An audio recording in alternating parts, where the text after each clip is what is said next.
This is the new Rolls-Royce Spectre. It's the first electric production car Rolls-Royce has ever made, and it's the most luxurious EV the world has ever seen. In this video, I'll tell you everything you need to know about it. Anyway, I'm Mike Watson, and you're watching Car Wow.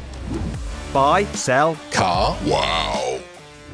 The new Spectre isn't a saloon like the Phantom and the Ghost, and it's definitely not an SUV like the Cullinan. It's a gigantic two-door coupe.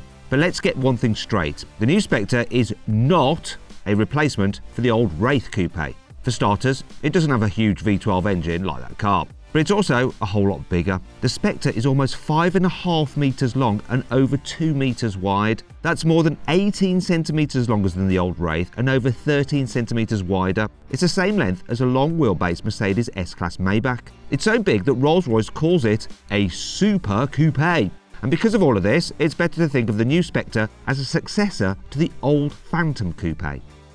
In fact, Rolls-Royce says it took inspiration from the old Phantom coupe when it was designing the new Spectre.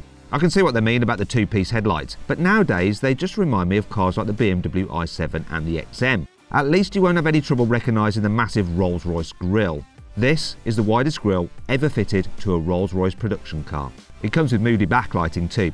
This uses 22 individual LEDs to reflect light off the backsides of each vertical bar to give a soft, diffused effect. It's definitely a classier look than the sharpening and outline you get on a BMW i7's grille. That's not the only thing about the Spectre that's designed to be relatively subtle. The body has very few creases and hard angles, especially when you look at it from the side. There's a small Rolls-Royce badge in the front wing and some polished metal strakes in the side skirts, but that's your lot. The pared back design really helps the massive 23-inch 7-spoke alloy wheels stand out. These are the largest wheels fitted to a Rolls-Royce coupe in almost 100 years. The minimalist design continues around the back. There aren't any fake exhaust trims here, and even the brake lights have been given a grey and white finish with two very skinny red stripes. This is so they don't clash with whichever bespoke colours future customers decide to paint their cars. Rolls-Royce has even made the whole rear body panel out of one piece of metal to get rid of as many shut lines as possible. This sheet of aluminium stretches all the way from the front windscreen to the rear bumper. It's the largest single panel ever made for a Rolls-Royce road car. That's all well and good though, isn't it? But what do you think about the new Spectre's design? Do you love it, or do you think the Phantom is the best looking Rolls-Royce on sale? I'll put a pinned comment down below and you can vote on whichever you think is your favourite looking luxury car. Go do it. Rolls-Royce has gone to pretty extreme lengths to make sure the new Spectre is as aerodynamic as possible. Its swoopy roofline helps this coupe slip through the air more easily than the upright Cullinan and Phantom. But there are plenty of other details that you wouldn't necessarily notice. The vanes in the backlit grille have been angled to reduce turbulence, and even the Spirit of Ecstasy herself was given a wind tunnel makeover to reduce drag. The Spectre's battery is mounted under the floor, and its flat bottom helps the airflow more smoothly underneath the car. All this means the new Spectre has a drag coefficient of just 0.25 CD. That's better than any other car Rolls-Royce has ever made. Some luxury manufacturers use their first electric luxury cars as an excuse to load up on gadgets and new features. For example, Mercedes gave the EQS a gigantic hyperscreen infotainment system, and BMW fitted a huge 8K cinema screen in the back of the new i7. Rolls-Royce has taken a very different approach though. Check out the new Spectre's interior. It looks almost exactly the same as the cabin you get in a Rolls-Royce Ghost. You get the same air vents, physical controls, driver's display and central touchscreen as in that car. There are some very important differences though. You can ask Rolls-Royce to customise the graphics on the various screens to match the design of your car's interior. And the illuminated dashboard has a new Spectre pattern that's made up of 5,500 tiny backlit holes. You can also extend the Starlight Headlining down onto the car's doors for the first time in any Rolls-Royce. This is made up of 4,796 individual stars, and you'll be able to personalise this to show any constellation you want, just like in the Ghost and Phantom.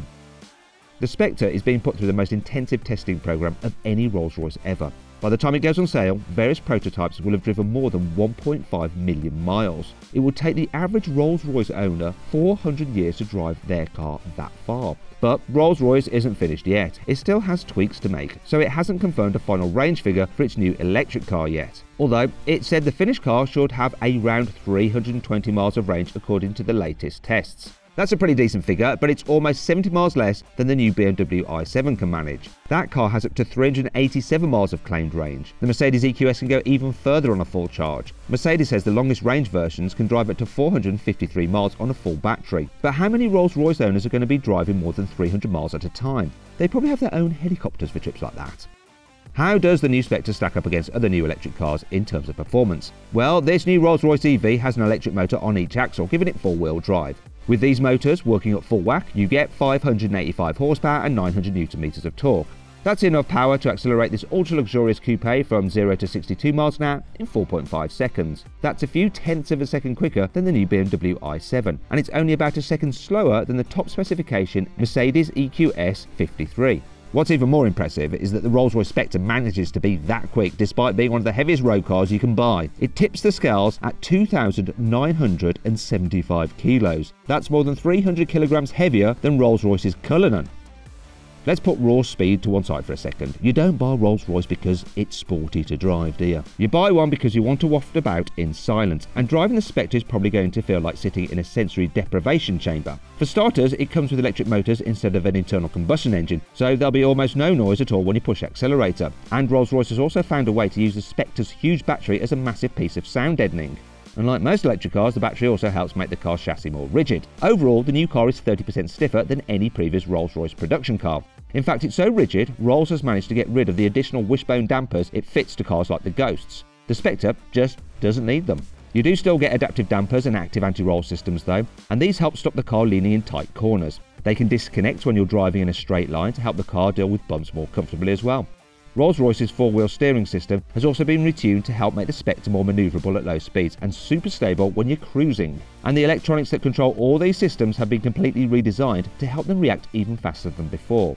The upside of this is that the Spectre can react to changing conditions more quickly to make sure it always feels as comfortable as possible to drive. The new Rolls-Royce Spectre comes with 4 seats like the old Phantom Coupe, and the car's huge size means there'll be ample space for tall passengers to get comfy in the back, and they shouldn't have any trouble climbing in because the Spectre has the largest doors ever fitted to a Rolls-Royce. Sadly, Rolls-Royce hasn't made use of the space in the bonnet because there's no internal combustion engine to store luggage. This is partly because of the wiring for the car's electrical systems, which take up all that room. But it's also because the huge grille and front wings mean a front boot wouldn't be possible to access elegantly, apparently. Well, that's what Rolls-Royce says.